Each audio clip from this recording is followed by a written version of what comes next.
Hey, what's up, everybody? Hey, what's up, everybody? Of course, good evening. Welcome to another episode of the Victorious Ones podcast, the place where gaming meets comics, meets sports, meets movies, as well as inspiration. Of course, I'm your host, King Von Jr. You can follow me on social media on Twitter/X at 301 King Von Jr. 301 King Von Jr. You can follow me. You can also follow the show's X page at Victory Pod One. You can also follow me on Instagram at Mr. King Von Jr., as it says on the bottom of the screen. You can also follow the show's Instagram page at Victorious Ones Podcast. I'm also the social media producer for the Unpopular Review wrestling show Perfect Plex Talk Radio, of course, hosted by a friend of the program, Mike Knox, on Mondays at 6 p.m. And so first and foremost, I want to say rest in peace, RIP to former MTV media personality, and journalist, reporter Ananda Lewis. She lost her battle today from stage 4 breast cancer.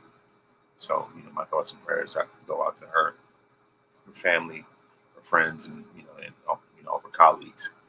So, so I just definitely wanted to get that out of the way. So my condolences go out to them. And so, it's definitely a lot to cover. Of course, the main topic I want to talk about, that's move into this, is going to be my review of Money in the Bank, along with the returns of R-Truth, Asuka, of course, Nikki Bella.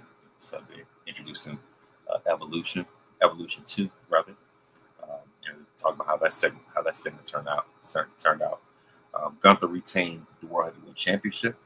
Going to give him a review of last night's episode of NXT, as well as my fantasy list, my fantasy roster for the future Marvel token fighting game. I definitely get into that. So as far as that's concerned, you know what?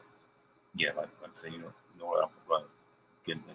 Also, I'm going to talk about the NBA Finals as well. So now, let me see. So far, it is a tie.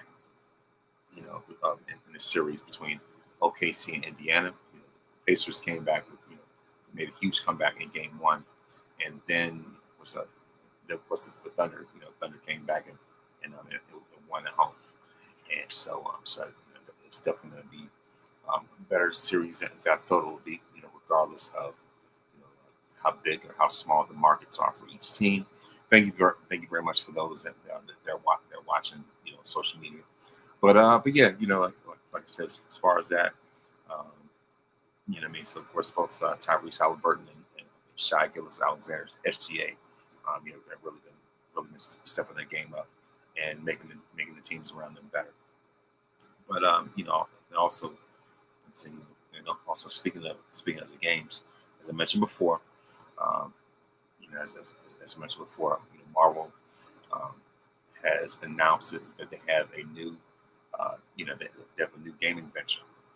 It's called a Marvel Token Fighting Souls. So it's pretty much like Marvel's version of Dragon Ball FighterZ, and it is it's going to be developed by Arc Systems, the same company that made Dragon Ball FighterZ.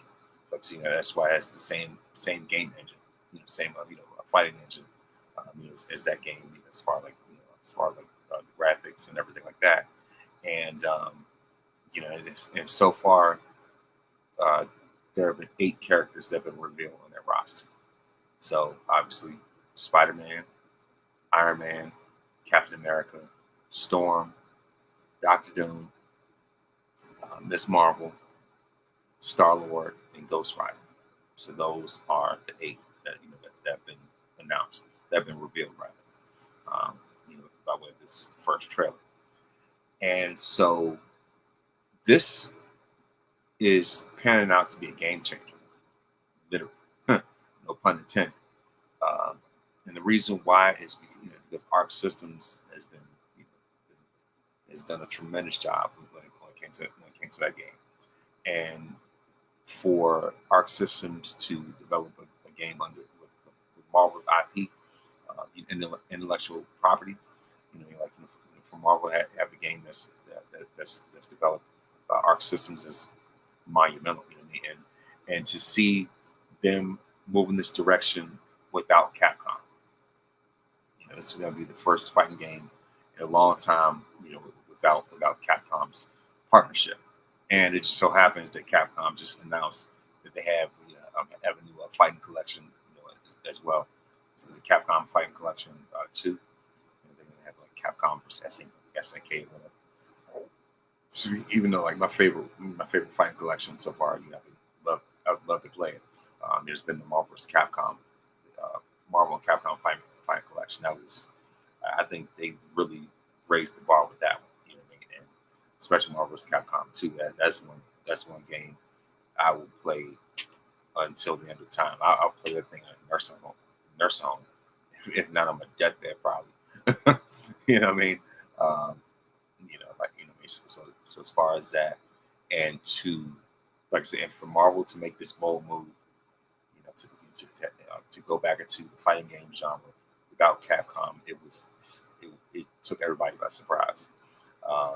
Shout out to, of course, I want to give a shout out to Boss Logic. We made the meme, the art meme that you always like to do. Where it's got, had a meme where it shows Dr. Doom shooting a gun, and if you look, carefully on the floor, as Capcom, but it's got blood next to the seat. And so I said, yeah, but apparently Marvel woke up and chose violence, and so there are a lot of people who didn't really understand that meme, like what it meant. I had to break it down to them. I had to explain, that Marvel has moved on without Capcom, and so that's the way of gunning them down. Like, now we don't need you anymore. You know what I mean? And so I call it Doom 9mm, and like I said, especially when it came to the gameplay, Dr. Doom also has his Doom bots in here, something that he had never ever done in the games, right?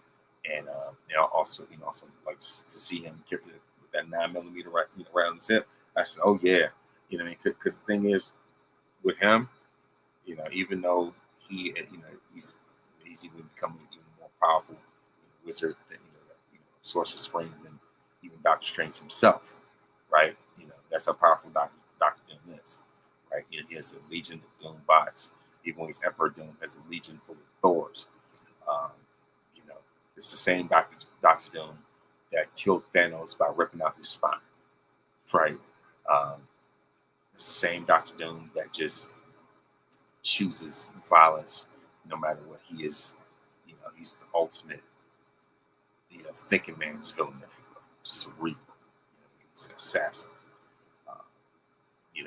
He's the sophisticated savage, if you will, right? Victor Von Doom. Even with all that, even with him having those capabilities, as far as different force fields and everything like that. Like I said, even with all those different things that he's done, like I said, he's been Fantastic Four's greatest villain. He's gone toe to toe with the Avengers, you name it, right? So even doing all those things, he still finds time to keep that thing on him. He still finds time to keep that blicky on him.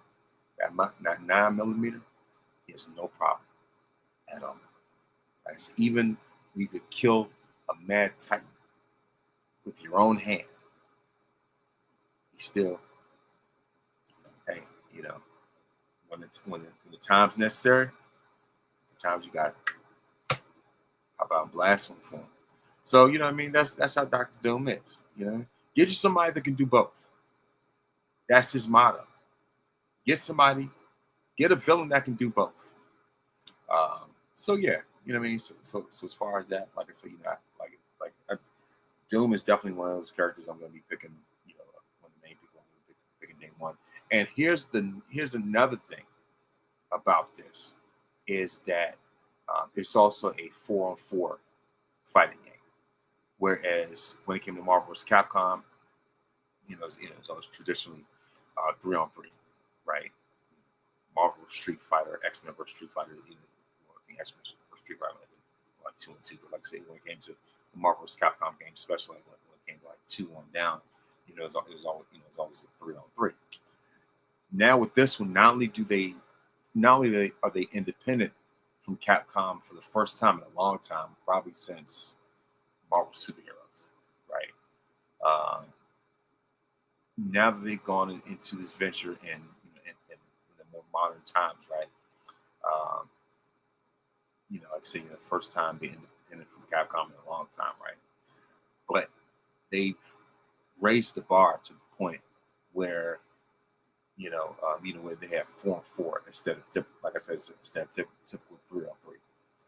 I think even Dragon Ball Fighter Z might have been like a 3-on-3 as well. But me. So as far as that, like I said, those definitely like just move the needle in so many different ways. And so like I said, I'm excited for it. And to the point where also got news, talk more on that later. Is that apparently Mortal Kombat has stepped into the collection, fighting game collection range, because they're going to be unveiling their original games as far as their the MK ultimate MK collection, right? It's kind of like the same thing that Capcom's been doing. So like now these these classic fighting game IPs, franchises are releasing, coming out with collections of some of their OG games, right? Kind of almost like a greatest hits collection, pretty much when it comes to gaming now. Like I said, Marvel vs. Capcom was the first one to do that. They really changed the game with that, no pun intended. And so that definitely is opening the door now. Mortal Kombat's going to be doing that. So I'm not. It's only a matter of time before Tekken does the same thing. And so it's definitely a breath of fresh air. I look forward to it. But before I go any further, like I say, as far as Dr. Doom, he's definitely, definitely going to be one of the day one selections I'm going to have. Iron Man looks like a Gundam character. I'm like, oh, I see what you're doing. I like that. And I was very much impressed. Storm, like I said, a mainstay when it comes to Marvel vs. Capcom, and I like how they have a mutant when X-Men, as one of the original characters in the game, because when Marvel vs. Capcom Infinite first came out, I'm not going to belabor this topic any longer. Like I said, I'm just going to wrap this up.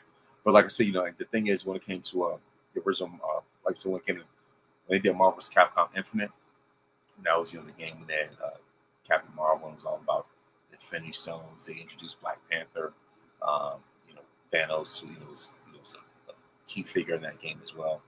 And like the main boss was Sigma, like Ultron Sigma. So that was Marvel vs. Capcom Infinite. So it came out at the same time as Infinity, right? So with that game, like I said, that's when he had, let's say, Black Panther, Winter Soldier, Thor, characters like that. Like I say, the main villain is Ultron Sigma, right? And so with that game, that was the first time where they did Marvel vs. Capcom without any X-Men involvement at all whatsoever. 0 X-Men, no mutants at all whatsoever in that game. You know what I mean? Not even as much as Wolverine, let alone Storm, Cyclops, Gambit, none of that. They were completely cut out because this was, like I said, this was after after the whole acquisition of the whole Disney acquisition and everything like that, and they didn't have the rights to more mutant characters and all that.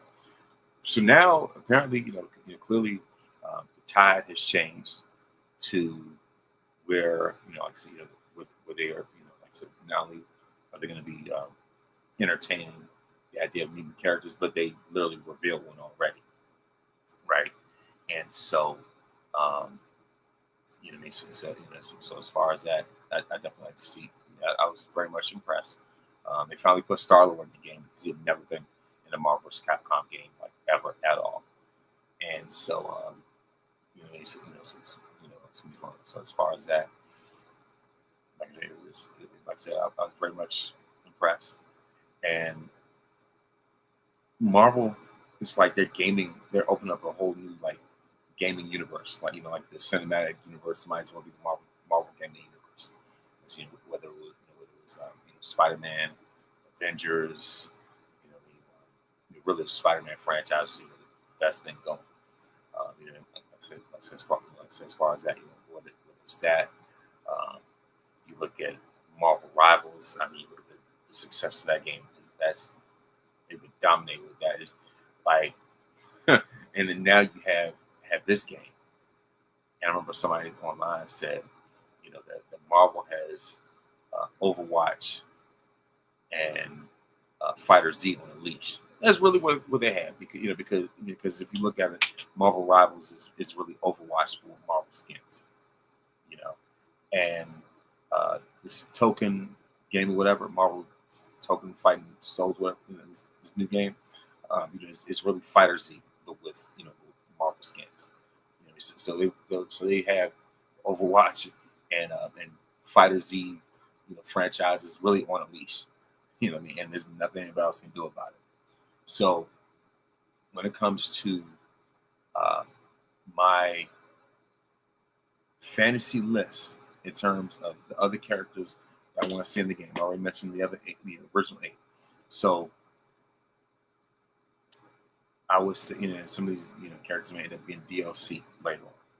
But some of the main ones you cannot leave out. I would say Hulk, Thor, because the Avengers connection. You know what I mean? So I would say them. I would say Black Panther, because he's made for a game like that, for a fighting game like that. Daredevil, especially. Deadpool, it's 5 so far. Wolverine, come on now. So as far as that, um, let's say Wolverine sooner. Like I said, Wolverine. I would go Cyclops at 7. I would go Thanos, especially, like just because of his popularity. So that's 8. I'll go with Loki. Like, why not? Because of popularity from the MCU and everything like that. I would say Punisher. That's 10. And then I will also go with, uh, yeah, like that's just among just among a few, and I would even include, some of the classic, MVC2 characters, sort of like, I would even include the likes of Cable, but actually, I would even include Green Goblin. Come on now, Green Goblin, Venom, so it's like 12, 13, and shoot, uh, I can throw She-Hulk in there. I mean, at least that's some of the at least the fantasy list that I have right now. Like I said, when it comes to that, I would say, like I said, I would say Hulk, Thor, just because the Avengers connection. I'll go with Black Panther, Wolverine, Deadpool, Daredevil, Punisher. But they include Cable. That's pretty much the same thing, except Cable's more powerful. Let's see, Green Goblin, Thanos, Loki, uh, Cable. I would like to say She-Hulk. Like I said, just to name a few. I guess Cable could be DLC. Eventually, like later on. Like I said, those are just amongst some of the names that I would include in that game. Cyclops, like I said before, because especially the X-Men, Magneto, of course. Like who can forget about that? It's a central character. You gotta put him. I gotta put him in that game. So, like I said, that's just my fantasy roster, wish list, whatever, if you will, right? Um, so as far as that, that's it with that one. So now it is time to hold on.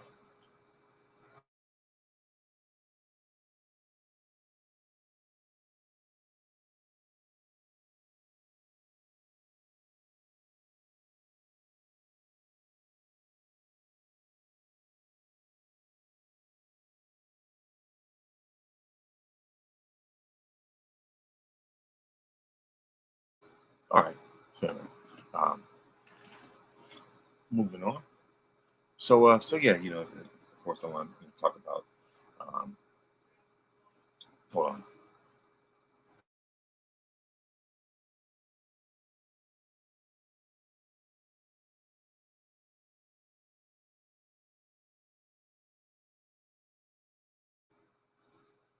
So, like I said, of course, with the NBA Finals already be underway, as I talked about before, but now I want to give my review of Money in the Bank.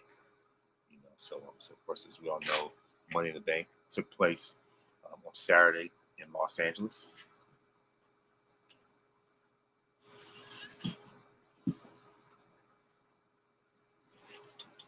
Like I said, like I said, of course, as y'all know, as y'all know, well, yeah, like I said, as y'all know, Money in the Bank, took place in Los Angeles on Saturday. I want to give a shout out to the Tom's Watch Bar, the Washington here in DC at the Navy over at the Navy Yard, and so of course I'm going to give a rundown of that, and I would say that if anything, that's pretty much my main focus, as far as that's concerned. Actually, you know what? I'm going to talk about talking about that's me. Next time we're going to talk about Money in the Bank, and of course, as far as the match card and the results, and so. But even going into Money in the Bank, we saw quite a few turns, if you will, and especially coming off, especially with the turn of Solo.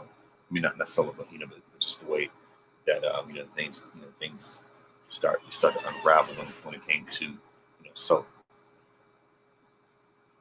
Like I said, as far as that, when it comes to the relationship between Solo and Jacob and JC Shazay, whatever his name is, and how that disintegrated, and and of course we saw the way that you know, the way that deteriorated. It reminded me of when um, when Batista overheard Triple H and Ric Flair making fun of him, or when Bailey overheard, like was Io Sky and Dakota, and Damage Control, making fun of her, right?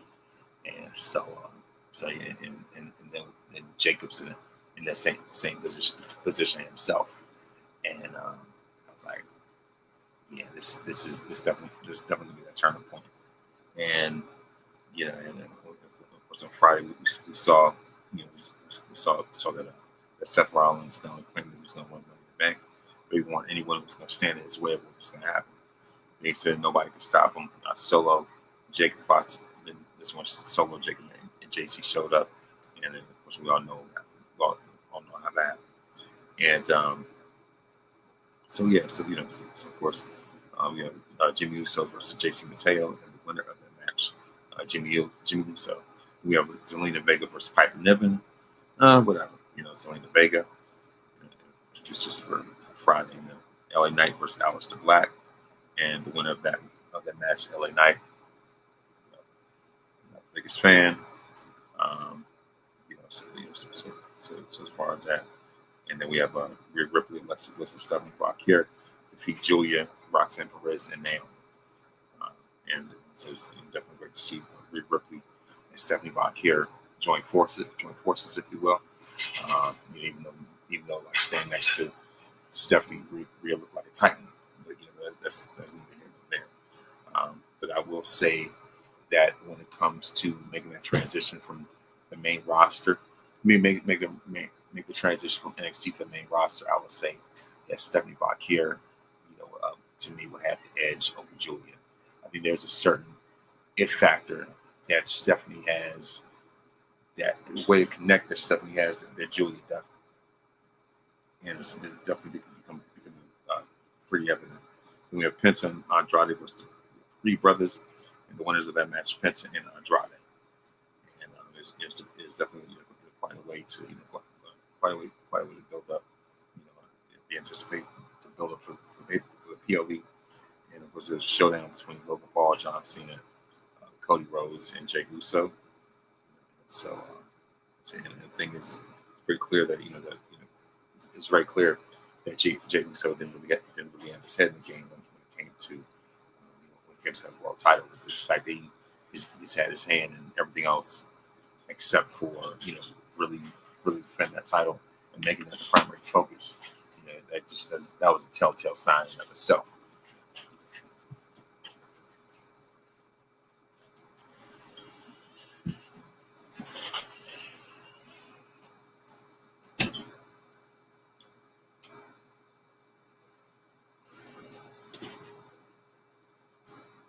Right.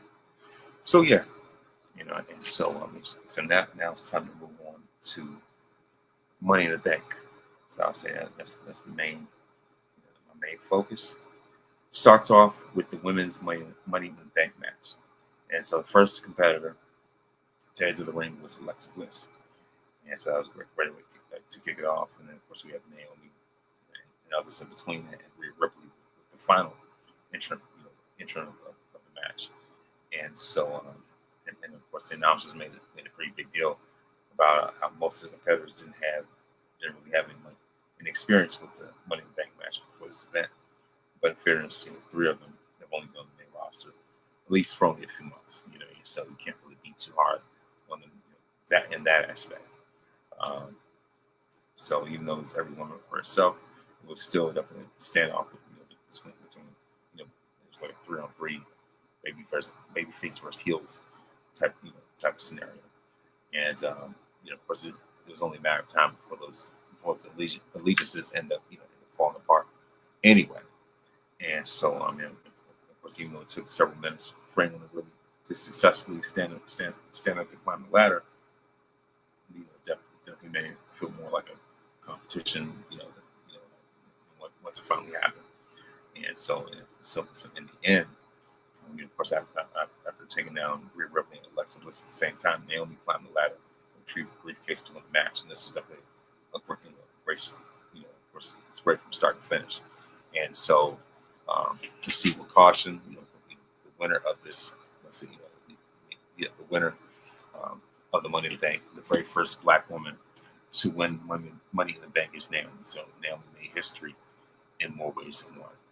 And I like how after the match, Big E was giving Naomi her flowers, and she was fighting real hard to stay in character, even though she felt what he was saying.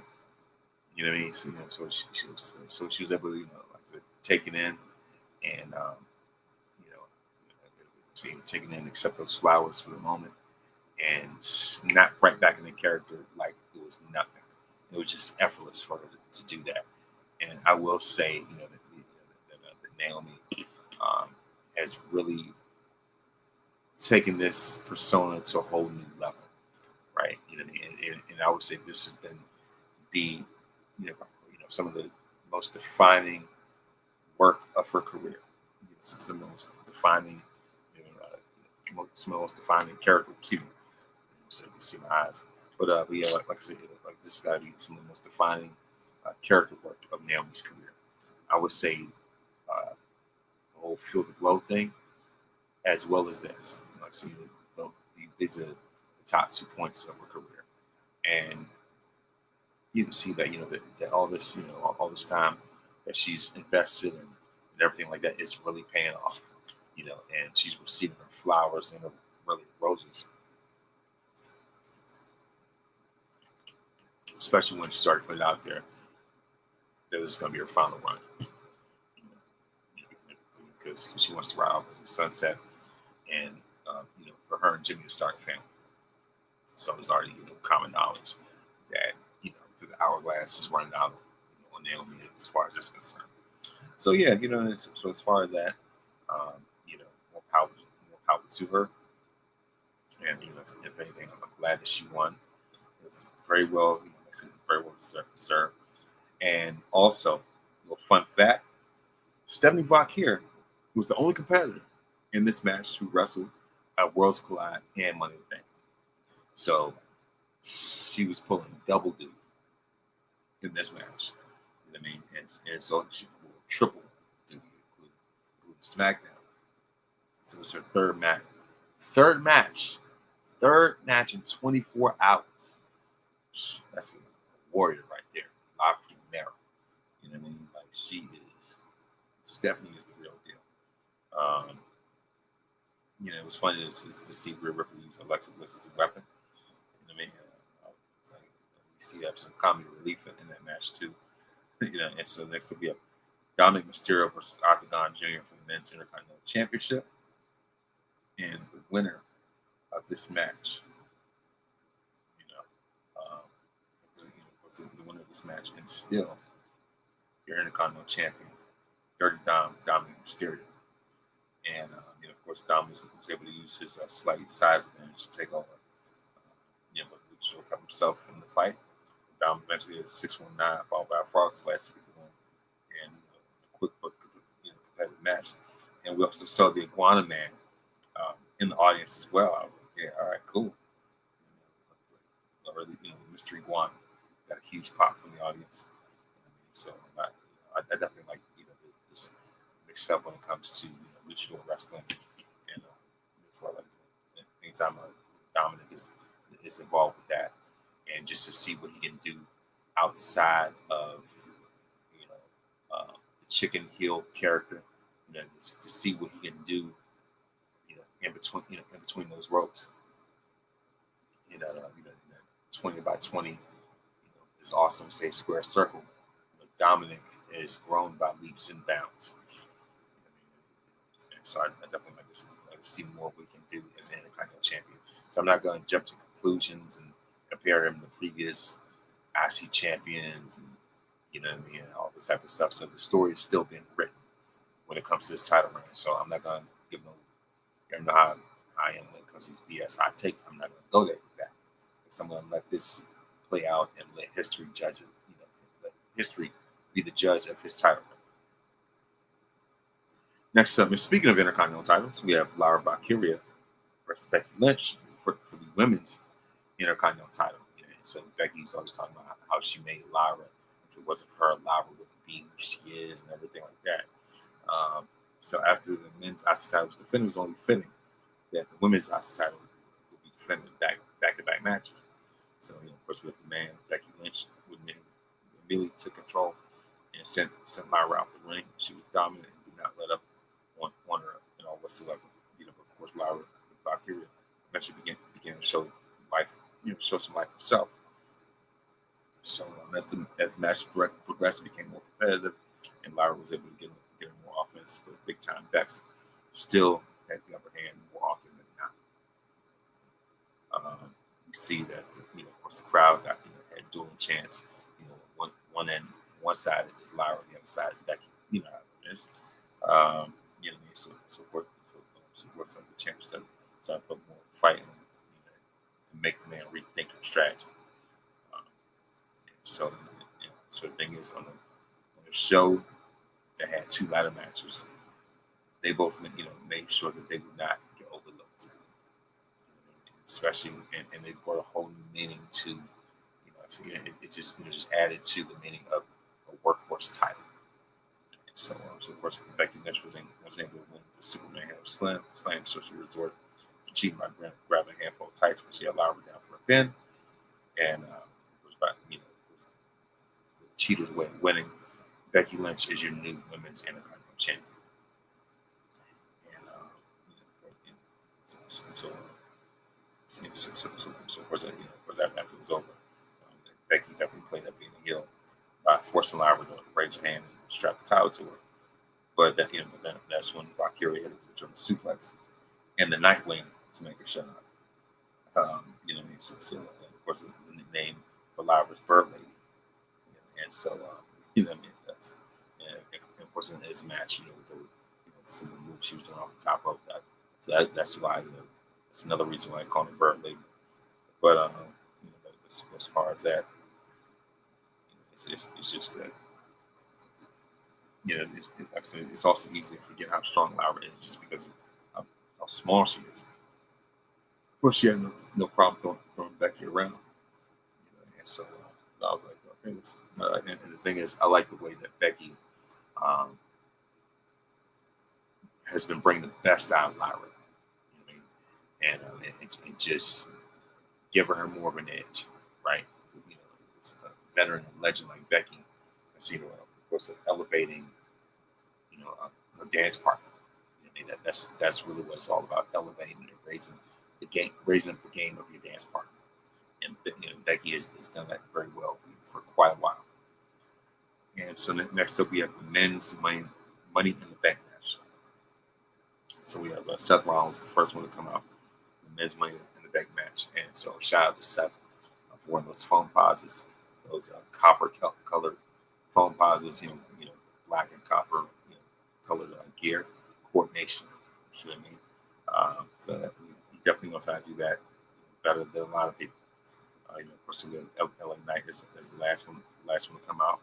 Of course, we have Solo Sikoa, Andrade, and Penta, of course, in between that as well, along with El Grande, Venti, Americano, Chad Gable. There's no secret cats on the bag. I know what that is. But yeah, you know, like I said, everyone surrounded Seth Rollins and talks about the ring immediately. They took care of business right away. Zero tolerance. You know, like I said, zero F's given, if you will. You know, so as far as Solo Sikoa try to play friendly with Andrade and Penta and LA Knight, you know, tried to play friendly with Andrade and Penta and LA Knight, but then took him out. And of course, you know, like Brian Americano suffered the same thing. LA Knight dropped kicked the ladder into his face.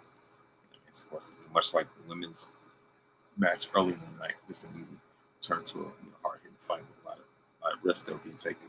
I mean, come on, it's a ladder match, so everybody's gonna take a risk. You know, so the crowd start chanting for tables as more ladders start coming into place. A little TLC, right? It didn't take long before people started climbing the ladders. You know, started climbing the ladders themselves. And so all six of them ended up on ladders together at one point. But everyone eventually, of course, crashed and burned. So anytime there's a ladder, you know there's going to be a spot where all of them are on ladders at the same time. You know what I mean? So, you know, like I said, just like how the TLC playbook is really what it is. Plenty of high risk moments in this match. Obviously, that's to be expected anyway. But they didn't make it any less impressive when they pulled off their high spots. It was a Chad Gable climb from the floor all the way up to 3 ladders in his attempt for the win. But LA Knight took him down, and of course, ruined his chance of winning.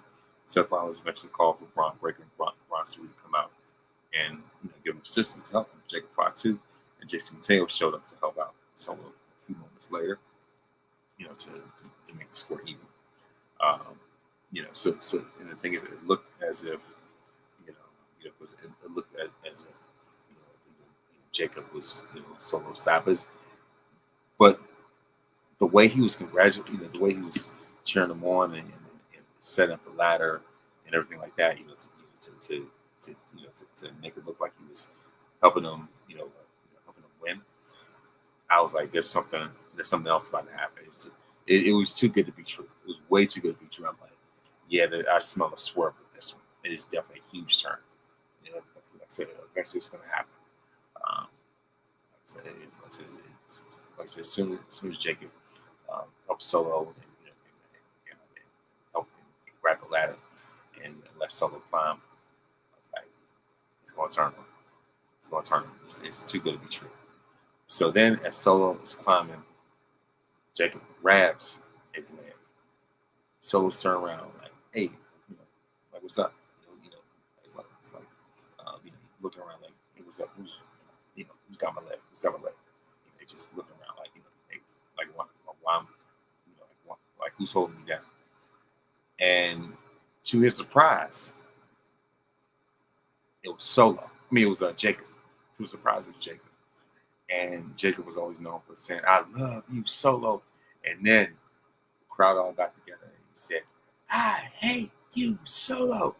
And pulls him down, hits him with a super kick, along with a Samoan drop, and then the moonsault. So, guy's revenge. At first I thought it was going to take a little bit longer, but within the span of 24 hours, it took no time. It took, like I said, reminded me of Batista turn on Triple H after he heard Triple H assault him, and so it's the same thing. And so I'm like, yeah, I'm ready for it. I'm proud of him. Jacob had to break free, all gas, no brakes, and so that opened the door for Seth freaking Rollins, to win the Money in the Bank. Very anticlimactic. It's not critically acclaimed the way that Naomi's win was critically acclaimed. In fact, it was the opposite, because there are people who felt as though Seth doesn't really need it, especially with, his focus being on Jey Uso. So people feel like somebody else could benefit from the Money in the Bank to elevate themselves, and so. Like I said, congratulations to Seth Rollins, but it's just like, this group, I don't know what it is, it's not really hitting on all cylinders, the way that a lot of people expected it to, and to an extent, even Heyman feels like he doesn't really have the same aura as he did when he was managing the likes of Brock Lesnar, CM Punk, and especially Roman Reigns. Now, time will tell, what becomes of this group, like what this is supposed to be made of and everything like that. But so far, it's just not really moving that needle the way it needs to. Even though it's ultimately going to elevate Braun Breaker, it's going to be ultimate breakout star out of all this, because it's not like I'm really expecting much out of Seth Rollins in terms of being a leader, being a captain, and really just like elevating Braun Breaker off the status of who he is, whatever the case is. But I think just naturally, Braun Breaker's going to rub off on this, more than more than the other two. And so, for him to have something, like at least have some type of story of more substance than just being a wrecking ball, this is beneficial to him. But when it comes to a captain, I don't really see Seth Rollins like that. I'm certainly not checking for, a 1,000 plus day title reign, like Roman. You know what I mean? Like there's a certain aura, a certain intrigue that Roman just naturally has. And Seth has been so dead set on beating him. But in my estimation, I don't think that he can fill that leader void that Roman has left. That's just me. And then we also have John Cena and Logan Paul versus James and Cody Rhodes. Final match of the night. It's a big tag match. After what felt like way too long for everyone to make an entrance, Cody Rhodes and John Cena, the first two lock up. With John Cena quickly tagged up to Logan Paul at the first takedown. First half of the match was pretty slow and methodical, much like the WWE Championship title match, WrestleMania 41. Very slow pace. It didn't really kick into the next gear all throughout the match, really, to be honest with you. Maybe kick in the second gear, but then kick in the third gear, right? So, and of course, the heels had the upper hand for most of the match. Eventually, eventually Cena and Logan had no issues. As they argued, Jay made the hot tag to Cody. Logan Paul hit a splash on John Cena by accident. And Cody Rhodes avoided the impact, and nobody was able to capitalize on it. All four of them were down at the same time. And so, of course, a local party moonsault to put Jey Uso through the announce table. He took himself out in the process. When John Cena and Cody Rhodes along the ring, the ref was also distracted when John Cena used his title as a weapon. And someone dressed in black attacked Cena and took him out, only to be revealed as the returning R-Truth. More on that later. But of course, naturally the crowd went wild and excited, myself included. I mean, it was a breath of fresh air. It was amazing. It was, as Kendrick would say, euphoria. And definitely the crowd went wild for Jay and Cody. The crowd went wild for R-Truth and of course Cody Rhodes. Of course, to get Crossroads for the win. The match started off slow, but in the second half, it definitely picked up. Ended up being better than we thought it would be. So as far as that, I would give Money in the Bank 3.5 out of 5. Let me see what kind of title I'm like. 3.5 out of 5. Let's just say. I'm thinking about maybe Seth's first title reign. If you want to go there, pretty much. So, it's we're going to give belt ratings. So as far as it, and then we'll go into the aftermath of Money in the Bank. Take up too much time, but when it comes to Monday Night Raw, some of the main highlights of Monday Night Raw were CM Punk and John Cena's verbal exchange about how how Punk wants to challenge Cena for that title, and Cena leading everybody on and thinking that that him and Punk were right then near that night or whatever. But Cena was like, what?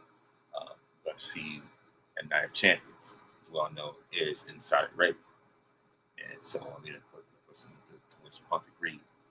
And in that exchange, Punk talked about how there was one point where John Cena was the establishment and Punk was the anti-establishment. And now, all these years later, the tables have turned, the roles have been reversed. John Cena is against this WWE establishment, against the way they do things, and CM Punk is the one who is defending the establishment himself. The roles definitely reversed, the tables turn, like the movie Trading Places. You know what I mean? Punk and Cena have traded places at this point. And Punk also brought up a mixed chamber match, and just talking about how much John Cena has changed. So as far as that, and then Punk's definitely catching heat about agreeing to go to Saudi Arabia, especially when Punk's viewpoints, social viewpoints, political viewpoints, and everything like that, and how he is anti-Saudi blood money, everything like that. And there are people who call him a hypocrite. Well, let me say this. Anybody who has a job, and I'll give a shout out to Gabby from Lip Gloss and Ladders, who brought this up on Instagram. Anybody who has a job, there are certain things on your job that you would not be very proud of doing. Certain things that you don't exactly jump up for joy to do. Certain things that are just part of the job description, part of what the company is about. And it comes to a certain point where you have to be a company person. Even though we know, CM Punk's MO is Mr. Counterculture, anti-establishment. That's how he built his brand, right? Pipe bomb, all that other type of stuff. He was still the original revolutionary way before Seth Rollins, right?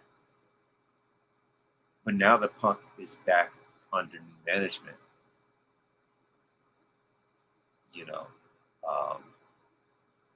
there are certain times where you've been in a position where you have to bite the bullet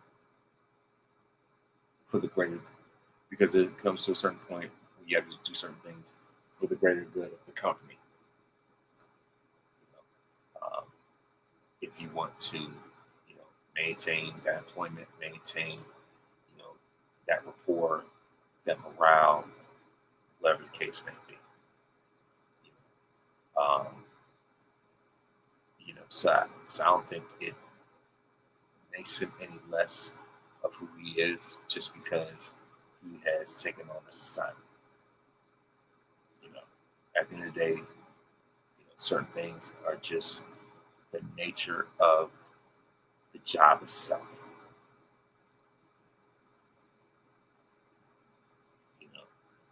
I guess especially in this particular circumstance, whatever. But then again, and any other time, we all know that Punk would have given that a big fat thumbs down. So, it could be where he's caught in that type of position, like a rock in a hard place. Caught between a rock and a hard place. So I'm not going to go ahead and jump to conclusions when it came to that. But also, in other news, of course, when it comes to the highlights of Monday Night Raw, R-Truth, Ron Killings came out, gave a great speech. You could tell this was a shoot. This is not scripted. This was, this definitely came straight from Ron Killings' mouth. This definitely was something that had to be addressed. He thanked the fans in the WWE universe. Thanked everyone who was supportive of him, fans to the locker room, and how he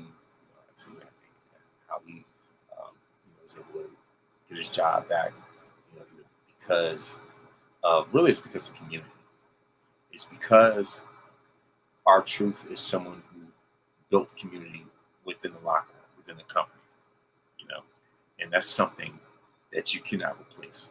That's something that you cannot just release, without blinking an eye. Certain people have a value that's immeasurable. R-Truth's value is immeasurable, and also even when it comes to when it comes to like this entertainment value. Those Ron Cena shirts were definitely selling. It's called what it is. So as far as that, R-Truth, something locker room veteran, someone who's been able to keep the locker room stable. When it comes to anyone who is not Roman, like R-Truth is definitely been the glue, right? And so, because he's been the glue for so long, the impact was immediately felt when he was initially released. And so I want to, matter of fact, shout out to Sir Wilkins from Jobber Tears, because this dude brought a great point, and he's the type of guy that will say, say the things that you want to say, right? And so, back to this one.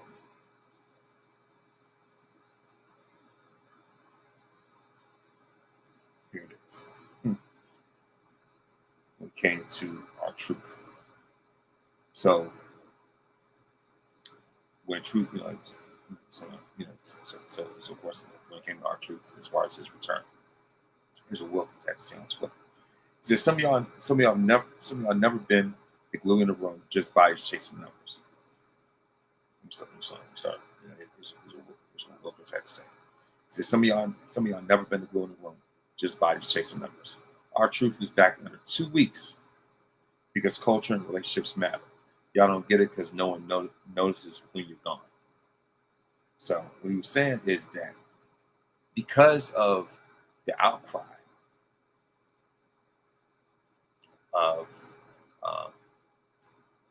his fellow peers in the locker room within the company, and especially with the fans, because of that outcry, they had no other choice but to reinstate him. Because because of the relationships that he's built, because of the culture that he's created, and also and just just the black culture in there as well. It's called what it is. Things because culture and relationships matter. Relationships that Truth has forged throughout his time with the fans as well as in the company.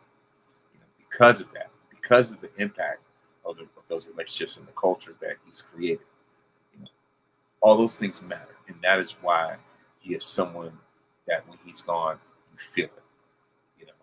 And there are people who, probably had no problem with our Truth getting released for the sake of, budget cuts, whatever the case is. And those same people have never, had the type of impact. They've never been in that circumstance before. And that's the reason why they don't get it is because, because they're the type of people that, that have never been glued to hold the room together. So, so that when they're gone, nobody notices them. Our Truth is someone who has made a monumental impact to the point where, when he's not there, you feel it. And that's the type of person that you want to be in life. Not just no matter what venue that you're in, right? That when you're not there, they feel it. It hurts. It hits them. You know what I mean? And so as far as that, that's why this is such a major deal. And that's why when our Truth gave that speech, that was straight from the heart. Saying talking about Truth is set him free, and he's a free man. He's a new chapter. He's thanking the fans that without them, none of this would be possible. Like I said, that was a shoot. That was a shoot. There was nothing kayfabe about that at all whatsoever. That was Ron Killings personally saying that, and to the point where he even said, our Truth is gone. Now it's Ron Killings to the point where this dude even had scissors and cut his dreads while standing on top of that table on live television. I was like, yeah, this is a whole new chapter. And and then when I found out that he was coming back under the name Ron Killings, I said, yeah, this is for real.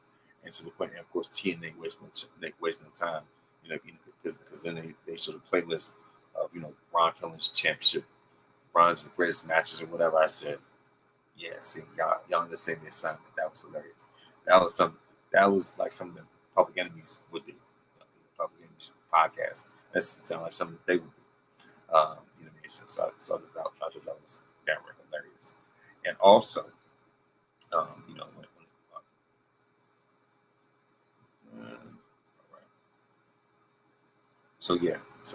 like I said, that's why that was such a big deal. And and of course, another thing also when it comes to when it came to Monday Night Raw, I'm just going to go to the highlights. We saw a vignette for Asuka's return, right? And so I was like, yeah, the Empress is on her way back, and I cannot wait. Asuka is royalty when it comes to women's wrestling. She's top 10 all time, and it's like saying Asuka's legend status when it comes to greatest Japanese women's wrestlers. She is the measuring stick. She is the bar for that. And considering how long she's been out, this is about time. It's been a long time coming. This lady has been on the shelf for like a year, and then maybe some. She's she's been out. It felt like a year for like a while. Um, and so, like I say, it's definitely breath of fresh air. I cannot wait to see what else she does. Um, and then right after that, we want to talk about letting all the air out the room. You know what I mean? We want to talk about you know, just popping the balloon. I mean, you want to talk about just bringing the mood down.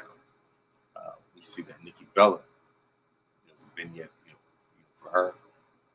And I was announced, it's like Bella Twins, and she came out to make an announcement about evolution. And so, the jokes online was saying that that Nikki's working to pay off that child support and alimony. You know what I mean? That stuff ain't gonna pay themselves. That child support ain't gonna pay itself. The alimony ain't gonna pay itself. You know what I mean? So, as I would say, that's right. Saying that's the big reason why why they're rolling the red carpet for it like that. Not only is she from Arizona, but I think it's also because of that other reason too. You know what I mean? Like just rolling out there, Paul Leviskate, just strolling out there like she's some type of legend, like she's Trish Stratus, or something. That's not the case. She's not on Trish's level. I said it, like it or not, that's what it is. But anyway, Nikki, her initial announcement was about evolution too. Then Liv Morgan comes out and just pissed, it's like she just ate something too spicy or something. Like she just Liv just came out extra spicy, like just furious, like hey, chill out, like man. You know what I mean? Like, come on now. It's like somebody. It's like it's like somebody to put too much hot sauce on those wings, or just too much spice on those chicken nuggets or something. I don't know. Like she just was just ready, just crashing out on Nikki. And talk about how she's more respected than Nikki, how she's a better wrestler, how she's got a title, something that Nikki doesn't have, and how she's got a man, something that Nikki doesn't have no more, the other type of stuff, and of course nailed Nikki with Oblivion. So that's where an alum, where a Hall of Famer doesn't exactly look so strong, because I think that if it was Trish Stratus, we wouldn't be having this conversation. I'm just being honest with you. You know what I mean? So yeah, so as far as that, and as far as other matches, we also saw the AJ Styles defeated Chad Gable, and we also saw for the Queen of the Ring quarterfinal match, Roxanne Perez defeated Kairi Sane, Rhea Ripley, and Liv Morgan. We also saw that Bayley attacked Becky Lynch when she found that Becky took her out of that WrestleMania spot. So now it's time for another horsewoman rivalry. We have Bayley versus Becky. I'm ready for that. And of course, we have the men's Money in the Bank quarterfinal with Sami Zayn defeated Braun Breaker, Dominic Mysterio, and Penta by way of pinfall. As I said before, Liv Morgan and Nikki Bella from Oblivion. Thank you, Liv. Thank you very much. Round of applause for Liv Morgan. Putting Nikki out of her misery. You know what I mean? Amazing. And of course, the main event of it all, the ring general of it all, Gunther defeats Jey Uso by way of a rear naked choke, sleep, and puts Jey to sleep. And I knew that there was a red flag anytime Jey Uso brought his son out. I was like, yeah, he's just gonna set this kid up for disappointment. He's just gonna give him the ultimate letdown. Here it is. Just pull the red carpet out from under him. That sounds like something that Vince McMahon would do. That sound like something Vincent Kennedy McMahon would do. Just to be that petty. Petty Murphy, petty Pendergrass. And so that's what it was. So, and the thing is, Jey lost without interference from Seth Rollins. No cash in. Gunther just beat him clean as his revenge for losing in Vegas. And I'm pretty sure that Gunther had that pent up frustration after not only losing to Jey, but also having a feud with a commentator, Pat McAfee. So hey, like if if I went from being a world champion to facing a commentator, yeah, I feel some type of way too. I have the edge to me as well. And so Gunther let him have it. So the champion, the ring general Gunther, defeats Jey Uso, who's pretty much become, the Pokemon of WWE, where he just uses one word, yeet. You know what I mean? Jey Uso, I choose you. Jay's special is yeet. You know what I mean? Like, all he says is yeet. Especially just super kick and splash. There you go. The Jey Uso is the Pokemon of WWE. So next up, of course, last but not least, when it comes to NXT, there's Brandy Monroe. I think that was Blake Monroe. I believe that's what Mariah May's new name is. We have Ethan, of course, starting off NXT last night. The parking lot is the most dangerous. The NXT parking lot is dangerous. It's ruthless. It's vicious. Because I did not expect, Jasper Troy to attack Obafemi like that and make Oba look that vulnerable. You know what I mean? I was not expecting Jasper Troy to try to send Obafemi to the upper room. To kick off the show, I mean, jumped him and choke slammed him. Choke slammed on that windshield. I said, "Oh man, trying to unalive this dude, trying to delete him already." And then we have like I said, what's going to NXT Ethan Page, Fixers Legacy, and was the winner of that match and still your North American champion, Ethan Page, and we saw Ricky Saints rush to the ring and go after Ethan.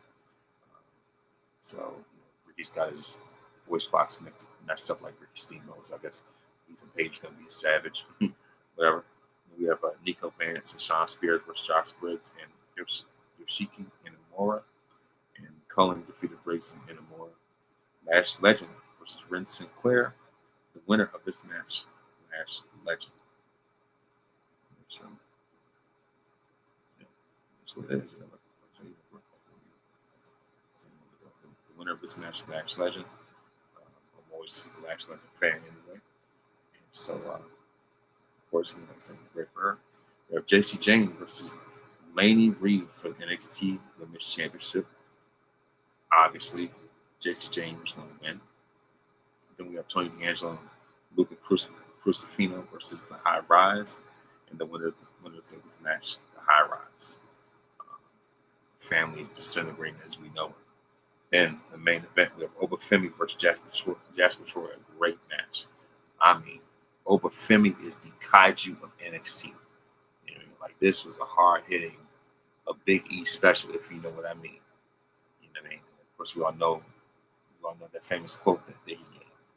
And so this is something that'll make Big E proud because this is a battle of two colossal titans. I mean, you want to talk about strength, you want to talk about resilience, you want to talk about power. This is like something straight out like a Vader versus Bam Bam playbook. You know what I mean? I mean, they were throwing blows like hard to hit.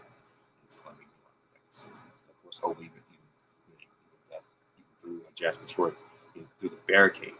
I mean, whether it's through the barricade, announce table, you name it, and man.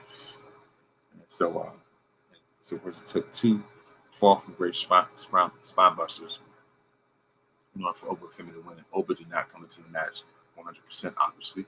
I mean, but this dude is a warrior. He is the ruler of NXT for a reason. You know what I mean? So him as an NXT champion does numbers, and so I'm glad that he retained the title. Congratulations to him. And so that is it for that's it when it comes to the show. And now it's time for the birthdays. Time to get this out of the way. On June 9th, Bishop T.D. Jakes turned 68. On that same day, Michael J. Fox turned 64. On June 10th, Faith Evans turned 52.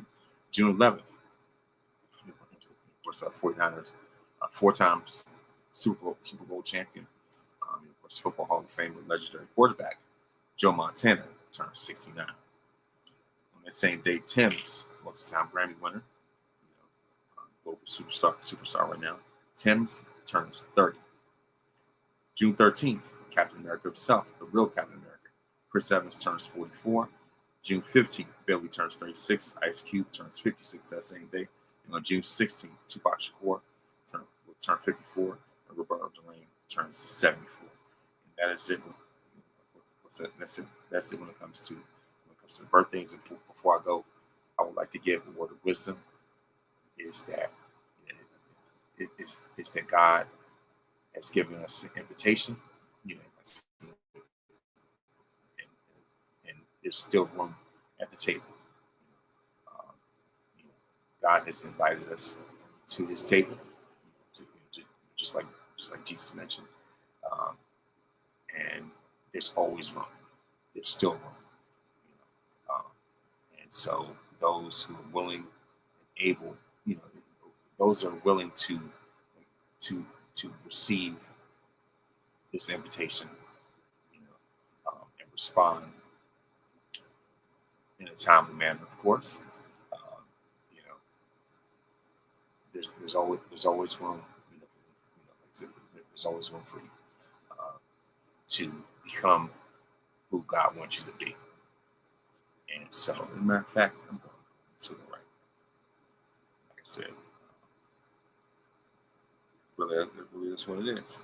And the thing about it is that many of us don't feel worthy of the invitation that God has given us. And so, and the thing is that Jesus gives us His invitation to be celebrated in His kingdom. And also, there are some invitations that you need to turn down, because many times, we go to tables that we need to be turned over, that we need to be flipping over like Jesus did. And so, so the thing about it is that, God is inviting you to His table, to His celebration, to bring you out of the chaos and the hell that you may be going through in life, and calling you to His kingdom, calling you to His table, calling you to His dinner. And so, and the thing is, not only that, also God wants you to reshare the invitation to other people who need it. So that is my word of wisdom. And also remember that you are victorious, because greater is He that is in you than he that is in the world. When you put God in the first place, you don't have to worry about being in the last place. So please make sure to listen to this podcast on iTunes, Spotify, Google Podcasts. You can also watch on YouTube as well, youtube.com/@VonRushPer Jr. Please make sure to like and subscribe for more great content.